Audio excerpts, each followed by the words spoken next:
exportava vaso. E é bem verdade também que essa ilha havia uma proteção pagã, conhecida como um deus pagão, por corpo de homem e cabeça de touro, que hoje conhecemos como Minotauro. A Bíblia nos faz entender que uma certa feita Paulo vai passar nessa ilha, mas a Bíblia agora não vai confirmar se depois Paulo estava preso ou se Paulo não pôde mais lá. Mas sabendo de uma coisa, Paulo vai enviar Tito para colocar algumas coisas em ordem na ilha de Creta. Capítulo de número 1, encontramos Paulo dando testemunho dele, dizendo: eu, Paulo, servo de Jesus Cristo. Observa comigo no capítulo de número 1 da carta que Paulo direciona a Tito. Paulo, logo de início, ele não vai expressar o seu conhecimento, ele não vai expressar que era um judeu, rabino, ele não vai expressar que foi criado, ele não vai expressar que a maioria dos anos ele foi criado pelo doutor Gamaliel, que era um grande professor em Jerusalém. Não, Paulo deixou a credencial de lado, Paulo deixou o seu conhecimento de lado, e ele agora vai pegar a maior credencial que um homem de Deus possa ter na terra. Ele vai dizer: Paulo, servo de Jesus Cristo. Esta é a maior credencial de um homem de Deus. Eu quero apresentar uma credencial para a tua vida hoje aqui, e essa credencial eu aprendi com Paulo. Diante dessa credencial aqui não tem demônio que para diante de nós. Diante dessa credencial aqui não tem capeta, inferno que pode embargar a obra de Deus na nossa vida. Quando o diabo se manifestar dizendo que vai acabar com a tua vida, acabar com a tua família, destruir o teu ministério, você apresenta a maior credencial que Deus te deu, e essa credencial é a credencial de servo. O diabo tem medo de quem é servo, o diabo tem medo de quem obedece a Deus, o diabo tem medo de quem teme a Deus. Eu quero perguntar nesta noite: quantos têm essa credencial que faz o diabo correr? Por favor, já pode levantar a mão e soltar. Diga assim bem alto: a minha credencial é de servo. A minha credencial é de servo. Não tem capeta no inferno que pode parar um crente que tem a credencial de servo. Pode vir luta, tempestade, adversidade, mas quem tem a credencial de servo vai marchando em passos largos em direção à vitória, porque a credencial de servo nos faz ser grande na presença do Eterno. Então adora o nome. Paulo vai exortar Tito, e nessas palavras brandas nós vamos entender aqui que vai haver um concerto na ilha de Creta e na igreja que habitava e que congregava os irmãos. No capítulo de número 2, que oraremos, fazendo uma rápida exegese do texto, nós vamos entender que todo o capítulo 2, Paulo está direcionado para a família. Diga: Tito capítulo 2 é direcionado para a família. Pega na mão de alguém que está do seu lado, por favor. Diga assim: a palavra não é somente para um indivíduo hoje. Fala, é para toda a família. É para toda a família. Muito obrigado. Capítulo de número 2, direcionada para toda a família. Observamos que logo de início Paulo vai tratar alguns conceitos familiares. Paulo, parece que nessa carta ele vai colocar Tito em uma situação difícil aos nossos olhos, porque quando Deus escolhe alguém para uma obra missionária, não tem dificuldade certa. Até porque quando Paulo escolheu Tito, Paulo sabia, tinha plena convicção que Tito não era medroso, Tito não era corajoso. Talvez se enviasse Timóteo, a história ia ser diferente. Talvez se enviasse Lucas, o médico amado, a história ia ser diferente. Mas Paulo confiou. Toda a confiabilidade foi derramada, exposta sobre Tito. E Paulo começa a exortar Tito para que quando chegasse na igreja, pegasse o microfone, não falava de chave de carro. Eu vou trazer para o nosso dia: não pregar sobre bênção, e essas bênçãos sabendo que temos que pagar um preço para receber. Não, Paulo no capítulo de número 2, a primeira coisa que ele vai fazer, observa o texto, ele vai exortar os anciões, aquele mais velho que estava mais tempo na igreja. E a exortação de Paulo para os anciões foi exatamente para aqueles que eram mais velhos ser exemplo para aqueles que estavam começando agora, para aqueles que eram mais novos na fé, neófito na fé. Então aqueles que eram que tinham mais tempo do evangelho, tinha que servir de espelho para aqueles que estavam começando. Em segundo lugar, Paulo também vai exortar as irmãs que tinham mais tempo na igreja e que Paulo vai chamar de senhora. E Paulo vai usar um verbo muito interessante.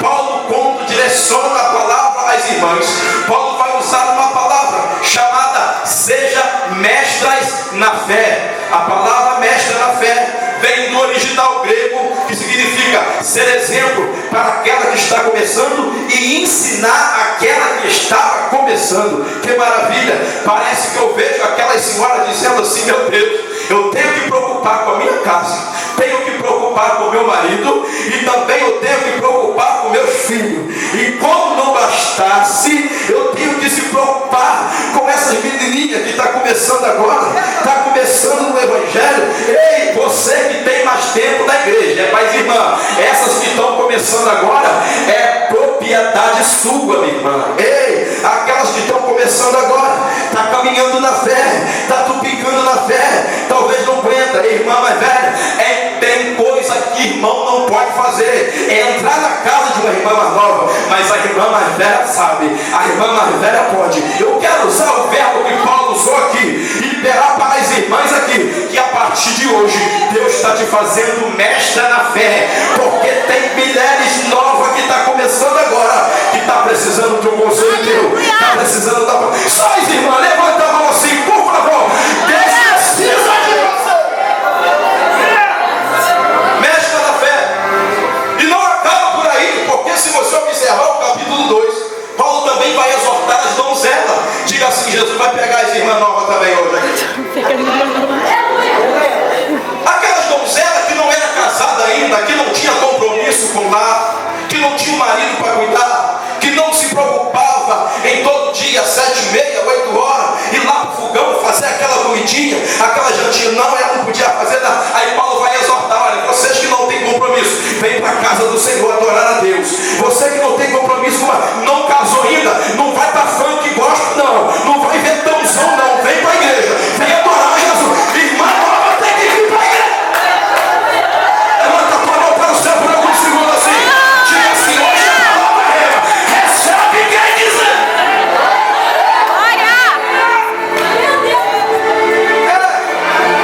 Deus me livre e guarde, se fosse do tempo de Paulo, se tal de revolucionário, é tãozão, é passinho para lá, é bonde do desviado, sai para lá, Satanás. As donzelas têm que vir para a igreja adorar Jesus. Agora as irmãzinhas, levanta a mão, deixa eu ver. Adora o eterno.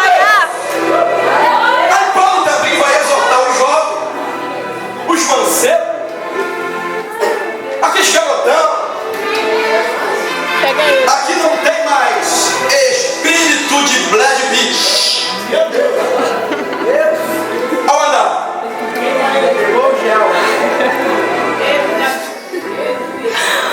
Desculpa a metáfora. Paulo vai pegar aqueles mancebos também. Olha, vocês, jovem, o que vocês devem fazer? Se fortalece agora, porque quando vier a prova, vocês estão edificados, fortalecidos. Levanta a mão, só o jovem, por favor. Tiver tempo de ler Bíblia hoje. Tiver de pesquisar, pesquisa hoje. Quer ser um pregador, lê Bíblia hoje. Quer estudar, estude hoje, porque amanhã você não sabe. Paulo vai encorajar o mancebo também, dizendo: olha, vocês querem ser uma bênção na presença de Deus? Desculpa a palavra chulista. Cada Bíblia, jovem, cada Bíblia. Se quiser ser alguma coisa na presença de Deus, Bíblia. Não tem outro manual para jovem crescer na presença de Deus, a não ser a palavra rema pregada. A palavra. Quem gosta de Bíblia, levanta a mão para o céu. Os mancebos